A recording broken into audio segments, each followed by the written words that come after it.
സ്പ്ലെൻഡറിൻ്റെ ടീസ്റ്റമ്മിൽ യൂണിക്കോണിൻ്റെ പഴയ മോഡൽ സ്റ്റോക്ക് യൂണിക്കോണിൻ്റെ ഫോർക്ക് കയറ്റിയാൽ വീല് സെൻറ്റർ ആവില്ല എന്ന് പറഞ്ഞിട്ട് ഒരു കമൻ്റ് ഉണ്ടായിരുന്നു. അപ്പോൾ അതിന് വേണ്ടിയിട്ടാണ് ഇന്ന് ഞാൻ വീഡിയോ ചെയ്യുന്നത്.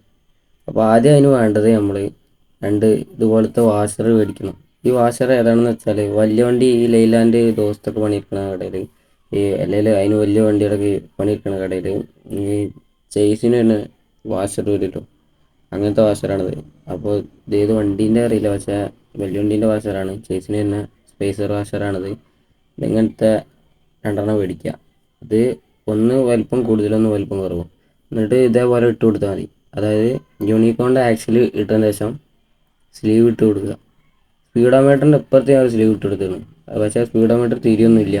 അത് കറക്റ്റാക്കി ഫിറ്റാക്കിയിട്ട് ആക്സിൽ ടൈറ്റ് ആക്കിയാൽ സ്പീഡോമീറ്റർ അടക്കം പിന്നീന് കംപ്ലൈൻ്റ് ഒന്നും വരില്ല. കറക്റ്റ് ഓവർ ടൈറ്റ് ആക്കേണ്ട ആവശ്യമില്ലല്ലോ. അതായത് അങ്ങോട്ടും ഇങ്ങോട്ടും പ്ലേ കൂടുതൽ ഉണ്ടാകാൻ പാടില്ല. അങ്ങനെ ആകുമ്പോൾ ടൈറ്റ് ആക്കിയാൽ പിന്നീന് ലോഡാവും, അപ്പോൾ കംപ്ലൈൻറ്റ് വരും. ഇത് ഇപ്പുറത്ത് ഒന്ന് ഇട്ടിട്ട് ഈ കനം കുറഞ്ഞ രണ്ട് സ്ലീവ് ഇപ്പുറത്തിട്ട് കൊടുക്കുക, ഈ വീഡിയോയിൽ കാണിച്ച പോലെ. അപ്പോൾ ഇങ്ങനെ ചെയ്യണോണ്ടുള്ള ഒരു ഗുണം എന്ന് പറഞ്ഞാൽ ടീസ്റ്റമ്മ് മാറ്റേണ്ട ആവശ്യമില്ല. ജസ്റ്റ് വീല് കറക്റ്റ് സെൻറ്ററാവും ചെയ്യും. പിന്നെ ചെറുതായിട്ട് ചിലപ്പം ഗ്രൈൻഡ് ചെയ്യേണ്ട ആവശ്യമുണ്ടാവും. പിന്നെ കാലിപ്പർ ഫിറ്റാക്കണമെങ്കിൽ 13ൻ്റെ ടി വി എസിന് രണ്ട് നട്ട് ഇപ്പുറത്ത് ഇട്ട് കൊടുക്കുക.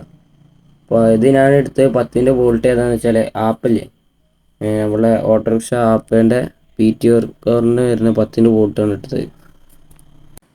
ആ 10ൻ്റെ ബോൾട്ട് ആകുമ്പോൾ 13ൻ്റെ സ്റ്റഡാവും, നീളമുണ്ടാവും.